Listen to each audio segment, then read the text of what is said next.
kailan lang nangyari yung pati sa local projects ginamit na rin yung unprogrammed funds?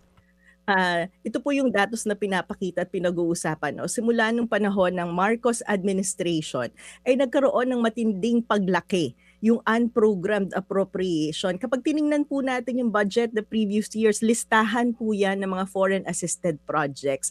Pero noong 2023 budget, 2024 budget, nagsimulang maging sobrang laki yung unprogrammed appropriation at ang nalipat na po diyan, ang nakakalungkot ay mga proyekto or items na dapat ay napopondohan katulad ng halimbawa yung compensation sa mga health workers natin during the pandemic na dapat matagal nang nabayaran ay biglang napunta dun sa unprogrammed appropriation.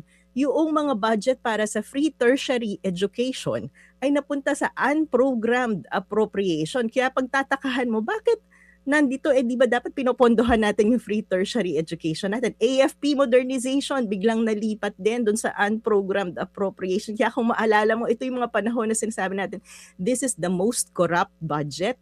Dahil itong mga items na to ay dapat prioridad, pero nilagay sa unprogrammed appropriation. At katulad ng sinabi ko kanina, pag nasa unprogrammed appropriation, walang kasiguraduhan kung ito ba ay mapopondohan o hindi. Professor Shelo, nabanggit nyo na nagsimula yung paglaki talaga ng unprogrammed funds panahon ni Marcos administration. Pero naalala ko, nabanggit dun sa oral arguments, nung panahon din daw ni GMA, may ganon. And then even nung 2022, nakita rin yung paglaki ng unprogrammed funds. Can you walk us through para lang po mas malinaw sa atin? Yes. So ang pinakita po dito sa oral arguments no na historically post-EDSA meron ng unprogrammed appropriation at merong tatlong incidences prior to the Marcos administration na kung saan yung unprogrammed appropriation na inaprubahan ng Congress ay mas malaki dun sa pinropose ng executive. Kasi ganun po yung nangyayari sa budgeting process natin. Yung budget po ay inihahanda ng executive branch, yan po yung presidente, tapos isasuggest dadalhin po nila yan sa Kongreso no para i-discuss, himayin at i-approve. Ang nangyayari itong pong nabanggit na panahon ni GMA at 2020 ata panahon ni Pangulong Duterte, may dalawang incidents na kung saan yung unprogrammed appropriation na inapprove ng Kongreso ay mas malaki kaysa doon sa sinuggest ng executive.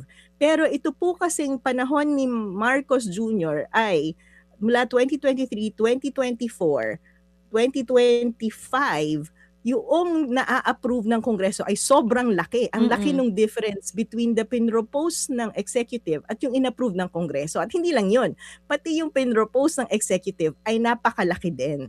So talagang kung dati ay ang purpose ng unprogrammed appropriation ay magkaroon ng flexibility ang gobyerno sa pagbabudget, lalo na doon sa aspeto na baka pag na-approve yung itong mga foreign loans natin, meron tayong nakaabang na pera, pwede nang ma-implement, o kaya yung binabanggit ni Secretary Jokno na kung may nakasuhan ng gobyerno at may kailangang bayaran doon sa kaso na yon ay may contingent fund na pwedeng pagkuhanan, ay biglang iba-iba at kung ano-anong importanteng items na ang nalagay sa unprogrammed appropriation.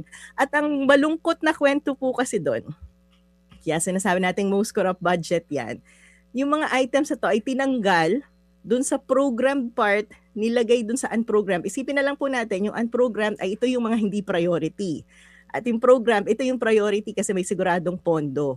So, ang ginawa nila ay nilipat sa unprogrammed ang mga importanteng items katulad ng items sa edukasyon, sa health, mga malalaking infrastructure natin ay nandoon imbes na prioritize at tapos nagkaroon ng mga insertions doon sa program part. At ito na yung mga ilang flood control projects na pumasok. Ito po yung panahon na biglang nagdagdagan ng parang 200 billion budget ng DPWH at karamihan na to ay nangyari during the BICAM process. Mga kapatid, para sa iba pang mga balita at impormasyon, sundan niyo po kami sa X, Instagram, Facebook at syempre sa TikTok, True Network PH. Mag-subscribe din po kayo sa aming YouTube channel, True Network. May website din po tayo, truenetwork.ph. At pwede nyo rin po kaming mapanood sa Channel 19 ng aming True FM TV. Lagi pa rin makinig sa radyo dito po sa 105.9 True FM dahil dito, laging true sa'yo, kapatid. Ito tayo sa totoo, tunay let the party